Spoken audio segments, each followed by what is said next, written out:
ताजबाग परिसरातील एका कूलर बनविण्याच्या कारखान्याला आग लागली। या ठिकाणी जे मटेरियल आहे ते कूलर बनविण्याचं मटेरियल ठेवण्यात आलेलं होतं आणि त्याच्या बाजूला एक दोन दुकानं होती, त्याला सुद्धा आग लागलेली आहे।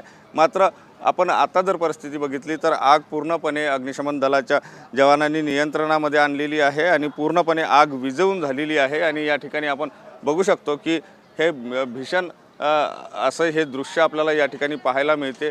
या ठिकाणी कूलरचे जे साहित्य ठेवलेलं होतं ते पूर्णपणे जळून खाक झाल्याचं आपल्याला पाहायला मिळते आहे। टीनासुद्धा जळलेल्या आहे, म्हणजे आगीची भीषणता किती होती हे आपल्याला यावरून दिसून येते। महत्त्वाचं म्हणजे यामध्ये कुठल्याही प्रकारची जीवितहानी जी आहे ती झाली नाही। मात्र आग कशामुळे लागला हे मात्र अद्यापर्यंत स्पष्ट नाही आहे। शॉर्ट सर्किट आहे की काय याचा जो तपास आहे तो केला जाणार आहे।